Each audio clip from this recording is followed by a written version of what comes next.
much like Dak Prescott's thumb, I think the season's hopes might be a little bit broken. Fellas, were you more concerned before or even more concerned after the injury about the Cowboys offense? Well, so before we even got to the injury, my concern started with us putting up 3 points in 3 quarters. I mean, that was just, a miserable way to begin. But then you add on the Dak injury. There's no shortage of things to be disappointed in Cowboys land. I was definitely more concerned after, man. I mean, I think Mike McCarthy said it best when he said, it's our first game and it's our first action there. So, I mean, it's real disappointing. They didn't It sounded out just like him. Anyways, though, I was real disappointed that they came out flat once again after how they ended the season last year. But I could chalk it up to, all right, first action for about all of our starters. So, we'll just get into week 2 and, go from there. But with that injury, man, now I'm pretty concerned that we're on DEFCON level 2. Ironically, I think, because your quarterback struggled, I think that was primarily the main reason why the score what it was. But ironically, the throw where he broke his hand or broke his thumb, that was probably his best throw of the night, ironically. But it's not good. Not good at all. I mean, I know I'm Mr. Optimist when it comes to the 3 of us, but I mean, I could have convinced myself. Well, I'll still convince myself. Let's be honest. But it still doesn't look good. And I know today, or what was it, yesterday or today, Yes, Jerry went on 105.3 The Fan talking about 4 weeks, which y'all know how I feel about Mr. Man in Denver at the quarterback position. But he broke his finger last year. I believe his right index finger. And same type of timeline, came back in 4 weeks. So obviously everyone's like, he's rushing him back, blah, blah, blah, blah, blah. I could see it. And I know we'll get into this later, but just give me the 3 and 4 if it is the max 8 weeks. I believe 3 and 4 is achievable, but that's just me.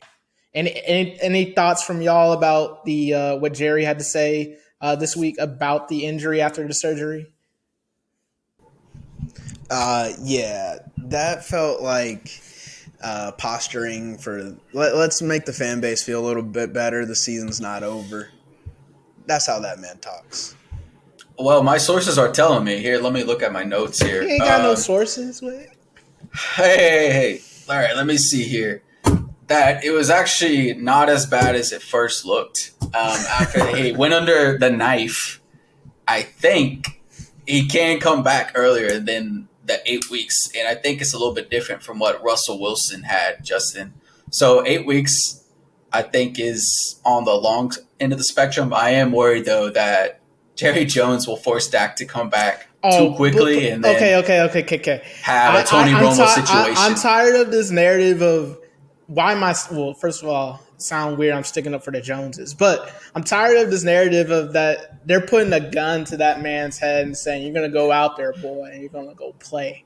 That dude is his own worst enemy. He's going to go out there himself if he has the chance. So let's not act like this is just gun being put to his head. That dude probably chomping at the bit right now. You heard McCarthy today talking about Dak's like, yeah. I'll go under the knife right now. It's like, dude, put on your clothes, bro. Like, take the pads off. Like, you ain't getting surgery until the next day. They aren't forcing Dak onto the field. Dak's forcing them to put him back on the field. That's how he is. Honestly, my worry would be that he comes back a week too early because he just feels like it. He's like, I want to play. I want to be in that huddle.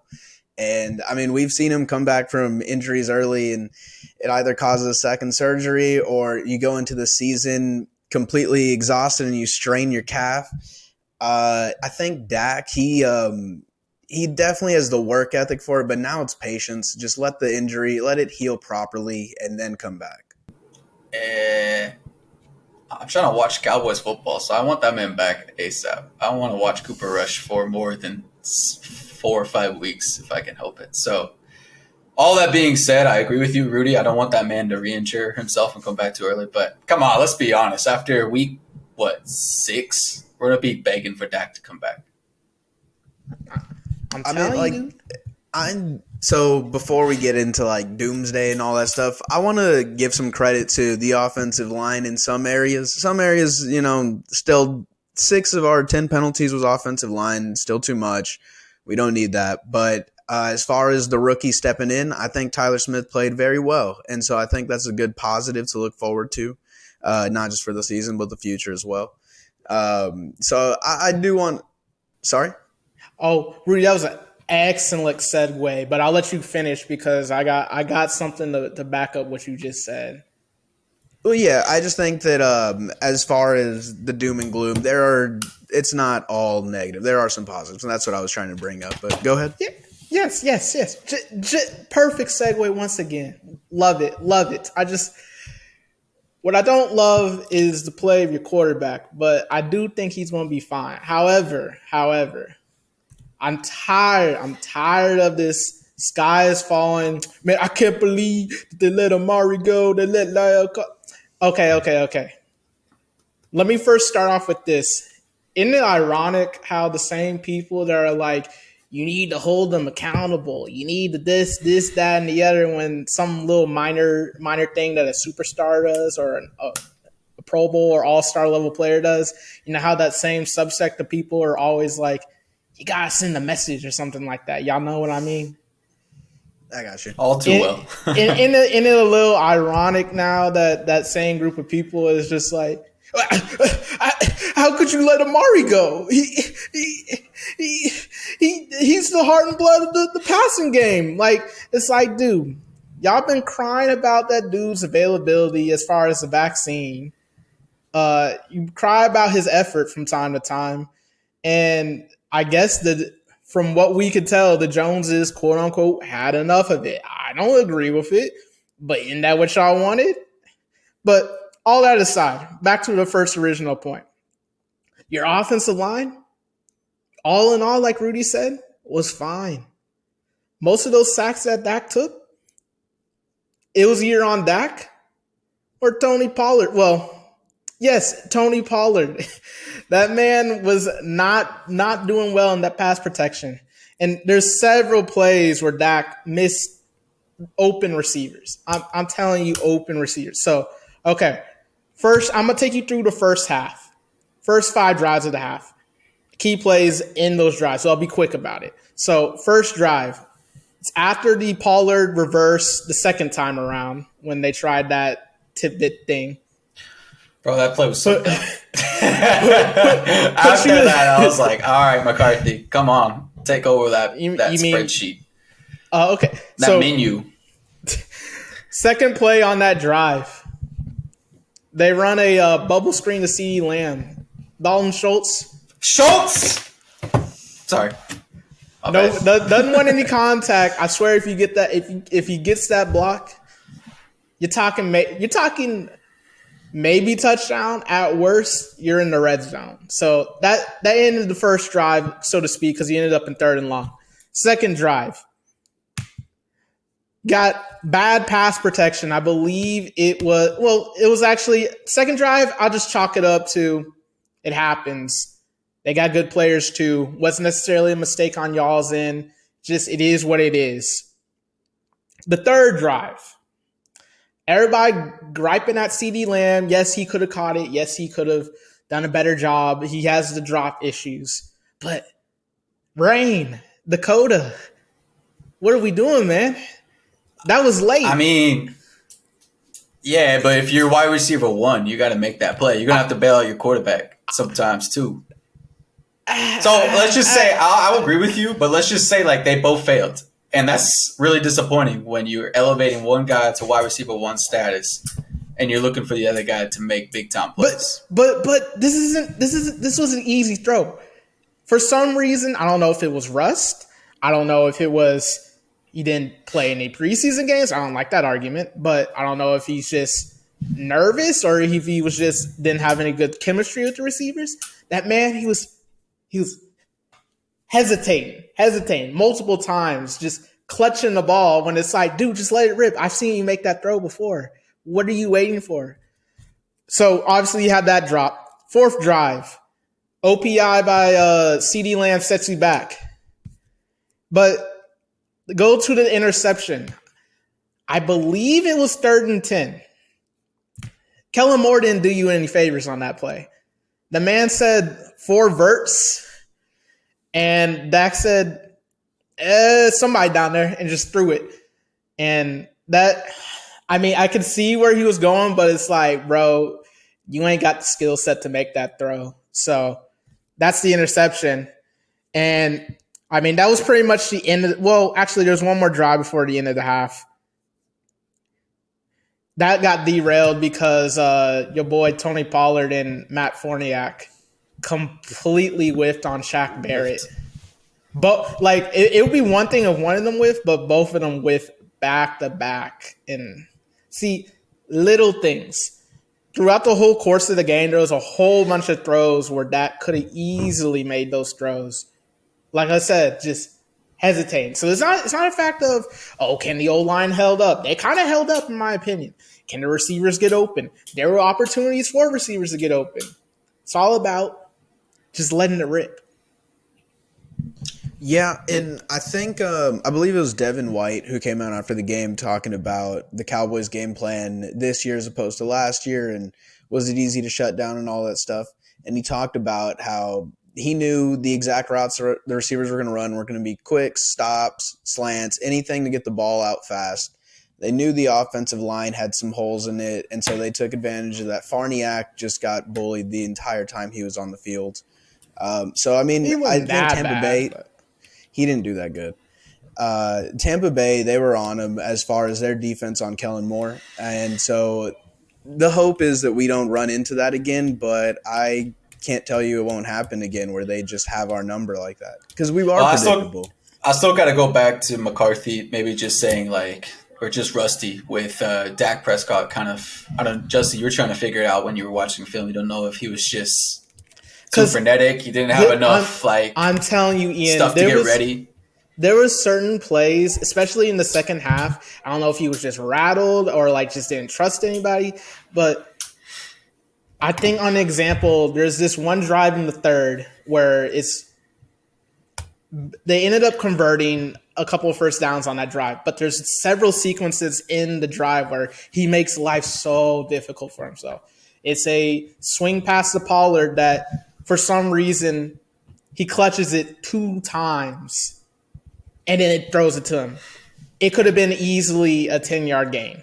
Winds up being, I think, no gain to 2 yards. Another play on the bootleg to Schultz. Another example, could have been an easy 10-yard gain. Winds up being 4 or 5. So little things, just because you're holding the ball, you're clutching it. If that's your diagnosis for the game, then I feel like that is a big problem because I think we all agreed going into this season is that Dak has to be damn near perfect to carry this offense forward. And if this is his first action, hang on. He has to be really good because I believe he's dealing with a bad deck with this O-line, with this wide receivers, with the offensive coordinator. Well, if he's the problem that this offense didn't score more than 3 points, that's a big problem.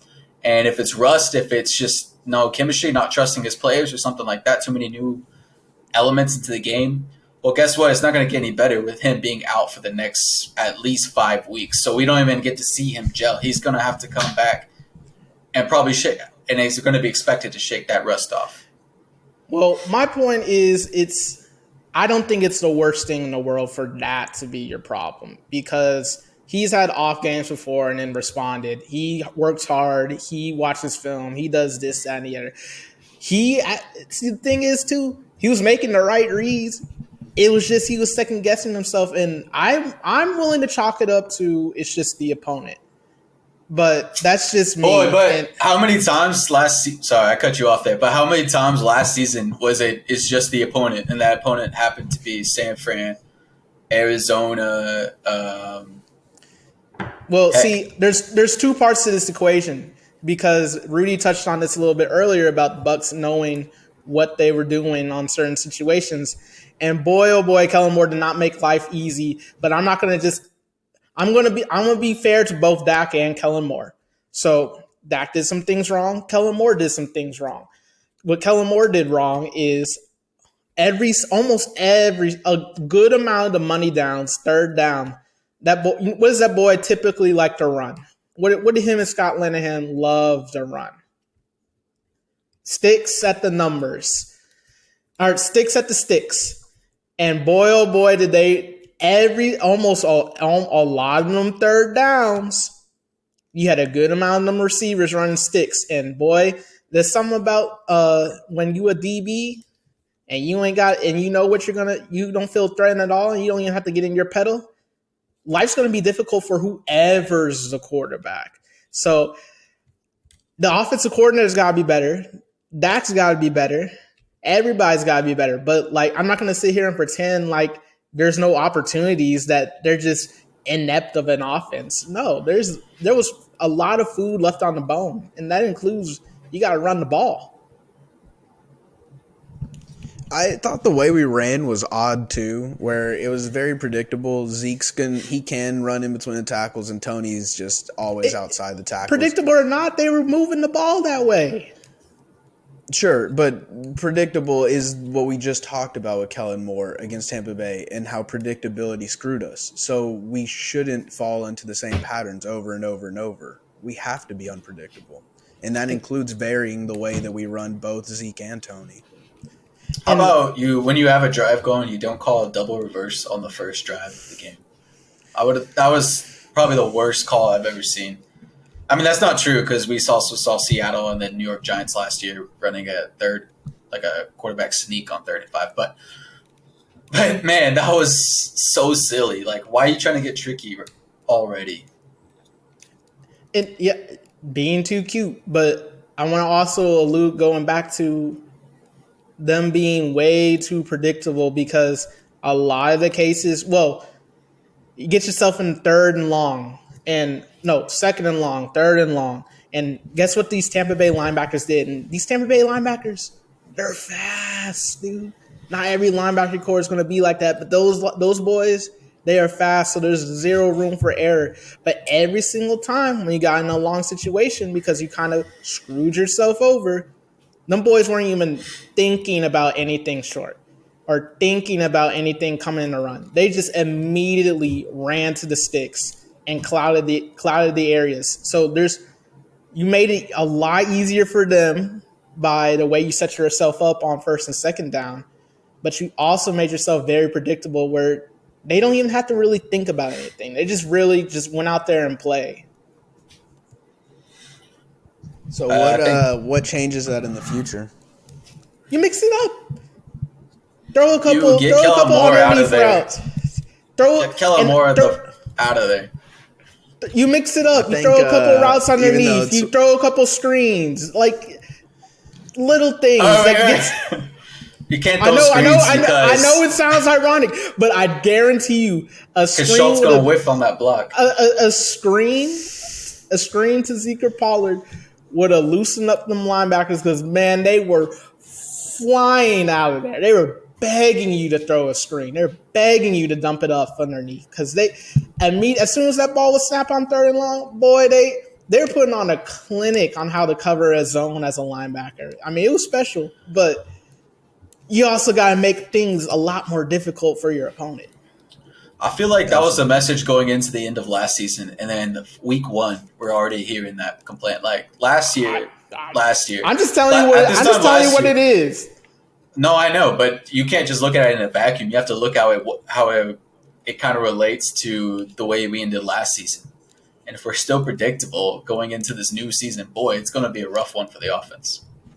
Well, if you want to keep a job, you're going to have to adapt and learn. So, and I was I've seen enough. Get that man out of here. Yeah, if it doesn't change, he will not have that Cowboys OC job anymore. So in the Seattle game, I feel like there was a big problem that happened in that game. And I ain't talking about kicking the 64-yard field goal. I'm talking about the 2 timeouts while the guy was kneeling down. I thought that was the most ridiculous thing I've ever seen. What do you guys think was the most ridiculous thing from week 1? Are we done pretending that Denver and the Colts are contenders? Or is that too early? It's too early. It's too early on the Colts, but you can get Denver out of here. And the team that tied to the Texans, I can't get them out of there. It's a rivalry or whatever you call it. It's a division game. Division, yeah. Anything happens in the division. Oh, but you know what? I'll substitute the Colts for you and put in the Patriots. No! I don't think anybody thought the Patriots were going to do nothing. Well, Pro Bowl apparently thought for sure.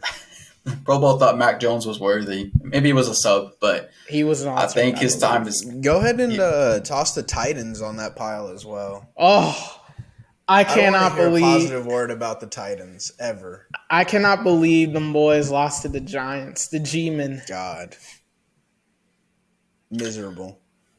Oh, also, let's go ahead and destroy analytics while we're at it. If anybody watched the Pittsburgh game versus Cincinnati, Cincinnati could have won easily if they just kicked the field goal 3 times inside Pittsburgh territory. Instead, they're going for it on at the end of the game for a touchdown.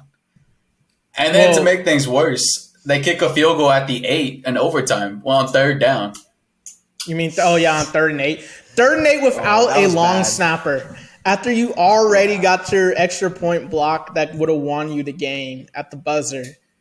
You try to I think they also missed another field goal in overtime before that, and they said, "Yep, 3rd and 8, trot him out." Yes, like why? Why are you playing for the field goal? Y'all can't execute a field goal right now. I don't know if y'all saw the snap.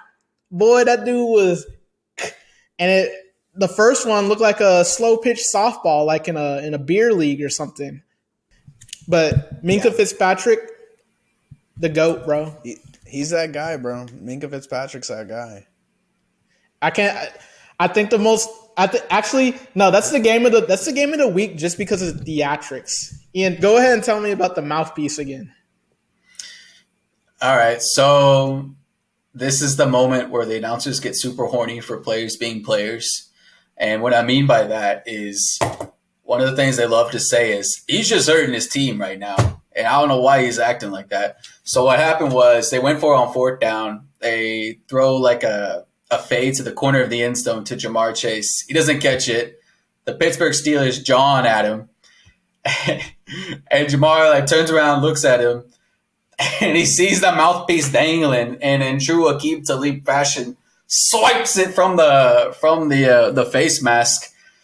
Pittsburgh Steeler guy instantly goes, "Hey, what the heck?" to the ref, and the ref, all too happy to oblige, and the cameraman captures it all, and the horniness resumes in the booth with, well, he's just hurting his team at this point. They could have had them Pittsburgh down within their own 5, and now they got some breathing room at the 17. Terrible decision by Jamar Chase.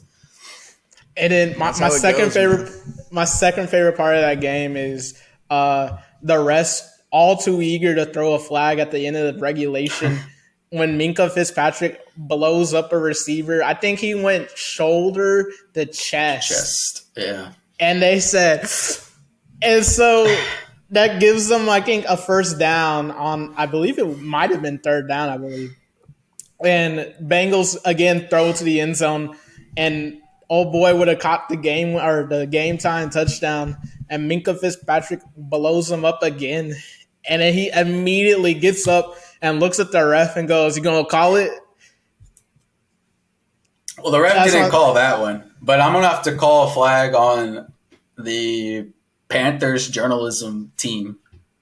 That's pretty generic, but the lady for misquoting Baker Mayfield. That was the Bills, man. She works for the Bills. Oh, okay. So, yeah, my bad. I threw it on the wrong team. The Bills Mafia. I'm going to have to throw a flag on you for faking a quote and then letting it ride all through Twitter. Even though it's kind of funny, but, still, that's ridiculous. Well, and then follow it up with Baker nearly killing a Panthers employee due to the excitement of scoring a touchdown to cut it to 6. and then all What? that great comeback to just be washed away on a 50 plus yard field goal by the Browns at the end of regulation after Jacoby pulled a fast one with the fake spike not being called for a time runoff. That was kind of funny. So even though new location, Baker getting the short end of the stick once again. I thought that was perfectly poetic for Baker to go down, get a game-winning field goal, or at least he thought the game-winning field goal, just for the Browns to come on back, take the lead, and end the game. Well, also, you missed the point where Baker was like in the red zone and then he fumbled the snap to basically throw away a down, too. Man's a bum. But if we could all bring it back to Seattle on Monday night, speaking of bums, Russell Wilson, with time running out, goes to the sideline, doesn't even argue with his coach or call a timeout on the field, and just lets the coach decision ride over him for a $256 million quarterback. That's a bum.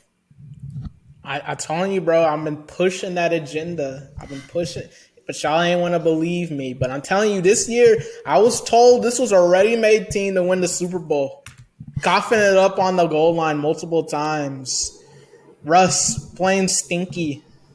Just Gino running rampant. Just that team ain't good, man. That team got y'all tricked. They just be running around. They doing a whole bunch of nothing.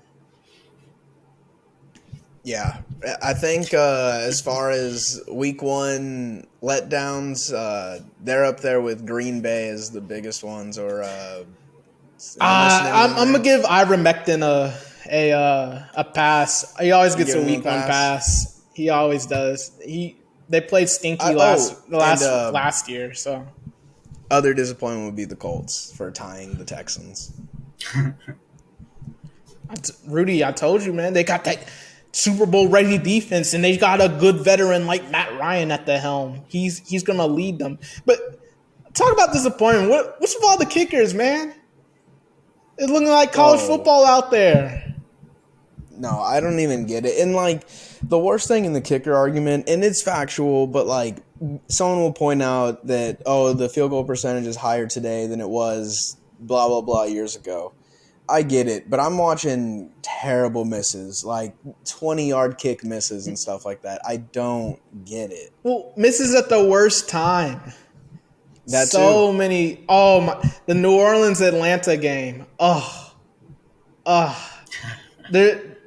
don't care what the team's records are. That's always an entertaining game. They always talk about an NFC East tomfoolery on prime time, but there's nothing like a Falcons New Orleans game to really stink it up as far as the foolishness. It goes in the stands and on the field. I mean, how on earth did they blow that game? I mean, what am I even asking? It's the Falcons. And the last game I want to touch on is Detroit playing or hosting Philadelphia, where it ended up being a barn burner, 38-35, and which is amazing for multiple reasons, but one of the obvious ones should be that one team is perceived as NFC championship potential team versus a very bad team for the last 4 years and the new second-year head coach who talks about biting knees and having one ass cheek. So I think I did not expect that one to be as close as it ended up being, but hey, I'll give credit to the Fighting Dan Campbells for that one, man. Rudy, he pretty much cost them a game. He pulled a Scott Frost with the third quarter onside kick when they had all the momentum in the world. And I heard the commentators talking about they've recovered last year. All right, but that timing was terrible. They were down. They were down by doing anything the second half. I think they were down by 2 possessions at that point. They do end up making a comeback, game. But at that point, the onside kick. Yes. I don't know. At one point, it got in the third. At one point, it got up there. I thought it got into 2 possession, maybe 3. But regardless, that game was entertaining for multiple reasons, and I'll also give Jalen Hurts some credit because he was more accurate yesterday than I was expecting. You're saying no over there. Why are you shaking your head, Yeah, I Justin? mean, your mind must be clouded because this is Wednesday, but so it wasn't yesterday. However, No, that dude sorry. Jalen Hurts still A the few days same ago. in my opinion. He that boy be running that high school offense. They said, "Hey, we're just gonna run slants and we're gonna run goals. Can you hit him, son?" And he's like, "I got you, coach." And it's like, if it's not there, just take off. Like yeah, that's cute and all, but that ain't gonna be sustainable. Like it's a nice little fantasy quarterback, but a real one, I no. think them giving him AJ Brown is an issue to worry about. I mean, yeah, like them slants and goes look real nice with that dude catching them, but what did we talk about predictability in the first segment? It's gonna catch up to him. I mean, I hope so. These are our division rivals. I certainly hope so. Oh, but speaking of black quarterbacks, I'm pushing my agenda about the rain and that debacle up in Soldier Field. This is why they That need a dome stadium. You had a good matchup of two young black quarterbacks in their second year, and we're like, what do both of these young men got? Did they improve on last year? Could they both be franchise guys? And we didn't get to find out because Let's be honest. Even they if we didn't were have able a to find dome. out, the result would have been the same. Even if they had a dome, it would have been 19-10. Except the only difference would be way more incompletions and passing attempts than they happened on that game. So honestly, the fact that the weather played a role made that game watchable. Otherwise, oof, let me tell you, ain't nobody want to watch. Who's it? Trey Lance pretend to throw and Justin Fields miss all these guys. Nah, they're gonna have 16 opportunities to show you, Justin. Don't worry about it. But all I'm saying is we need a dome.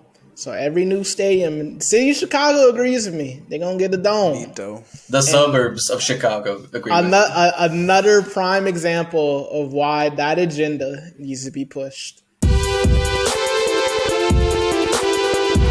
It's time for the weekly pick'ems. And we're going to start off with a Thursday night matchup of the Chargers traveling to KC to take on the Chiefs. Who you got? Ugh. Ugh.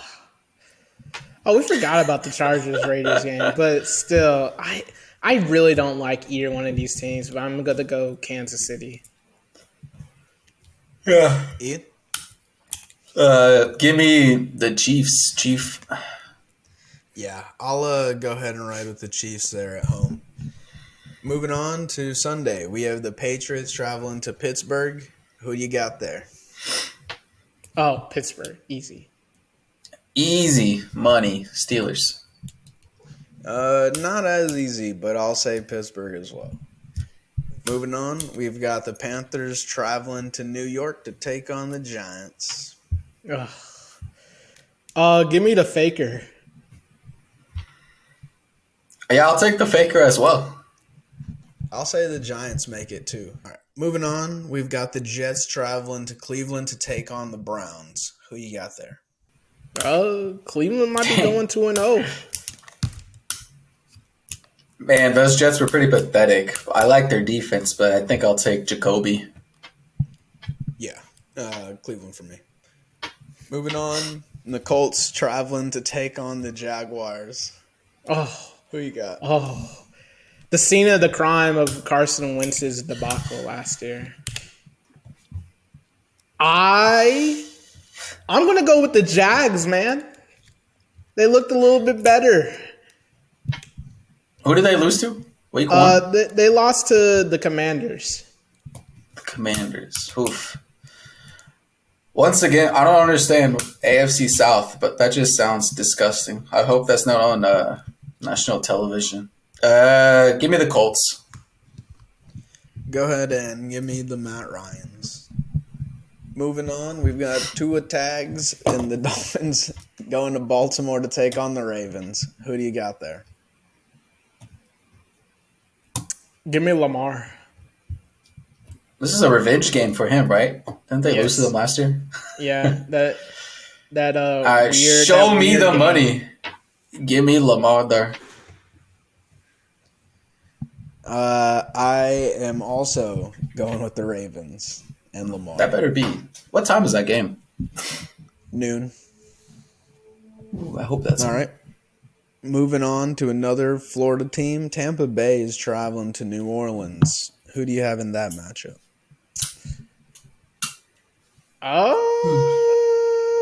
Give me New Orleans, quite honestly.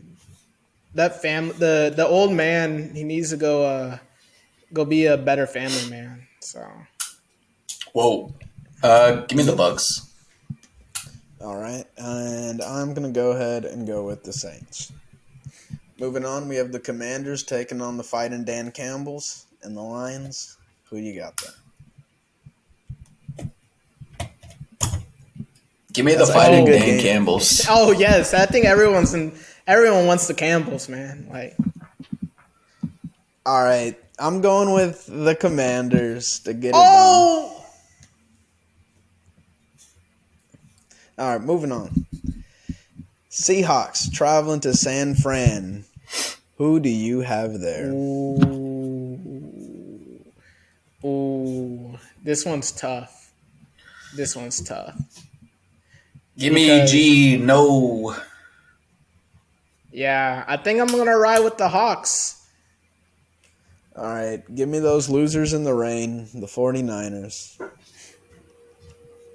Moving on, we have Atlanta traveling to LA to take on the Rams. Who do you have there?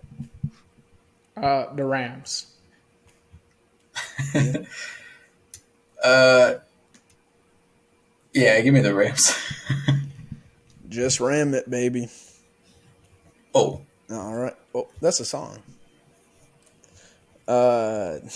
Next game, Arizona's traveling to Vegas to take on the Raiders. Who do you have there? Las Vegas. That Arizona, man, what a mess. Hey, I can't bet against my team. Give me the Raiders. All right, I'll take the Cardinals. Derek Carr is probably going to throw another 4 picks or 3 picks, whatever it was. And Jesus. what's Kyle Marley gonna do? Not that. Good counter. Moving on, we've got it's all he's got to do. Moving on, we've got the Texans traveling to the Mile High City to take on. Boy, give me those Texans. Wow, you really pushing that agenda? No, please. Give me the Broncos, unfortunately. I'm tempted by the fight in Davis Mills, but I'm going to go ahead and say Denver is going to win their first game of the season. Now, moving on, we've got the Bengals and the Cowboys. Oh, wow, we didn't get this pick. Yeah, I'm going with the Bengals. Yeah, give me the Bengals. Yep. Clean sweep. Bengals for me. Moving on, we've got the Bears taking on Green Bay in Green Bay. Who you got? Boy, that man slaps this franchise left, right, up, down, every which way. Give me Aaron Rodgers. Yeah, man, give me Aaron Rodgers, bro. No, it's still Aaron Rodgers. There's no reason not to pick him. Oh, wait a second. That game is Sunday night? Oh, my God. Hey, Ian, at least we're getting it out of the way early. The obligatory Green Bay Chicago game. At least it's week 2, and it's not some random week 14 where we have to pretend to care. When it's like, hey, can we watch a team that's vying, 2 teams vying for a playoff spot? Boys, it's a new day in the NFL. The Bears are going to have a Fields day with this one. Oof. Give me Chicago on the road. Wait, are there 2 Monday night games? Yes. Yes. Oh, for what reason? Why? And a surprising twist, Joe Buck and Troy Aikman have now become the best tandem in the booth. Because we watered down the whole entire Easily. industry. And They Aqib didn't- Talib is no longer with Amazon. He wasn't going to be color commentating anyways, which was a mistake. Which was a mistake that you didn't let him color commentate. I thought him when and y'all Gus did a initially couple signed games. him. Yeah, for Fox. Amazon Oh. said we're going to put you on the pregame show, and it's like, let me call Bezos, bro. Let me talk to For this real. man. Man don't be making any money moves at all. He a bum. All right, and moving on.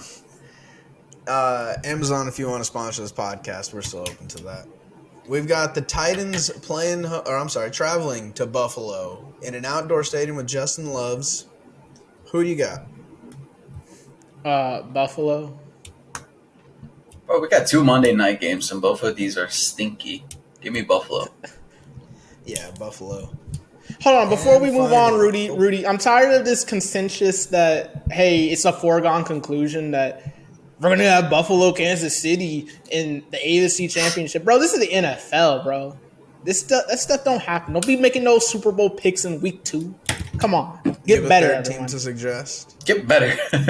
Just get better, bro. Just wait. Don't hold your horse, man. Hold your horse. But go on, Rudy. I'm sorry. And finally, we have the Vikings traveling to Philly, taking on the Santa Snowball Throwers. Who you got? Minnesota. Yeah, give me Minnesota. All right. And I'll say it's always sunny in Philadelphia. They'll take this one. Hey, Rudy, go ahead and tell the audience the records this past week, since we keeping track this year. Let me update you. So after week 1, Justin and I are on top of the board at 7-8-1, and Ian is at the bottom with a record of 5-10-1. Oh, bud. Hey, that was up. Anything else?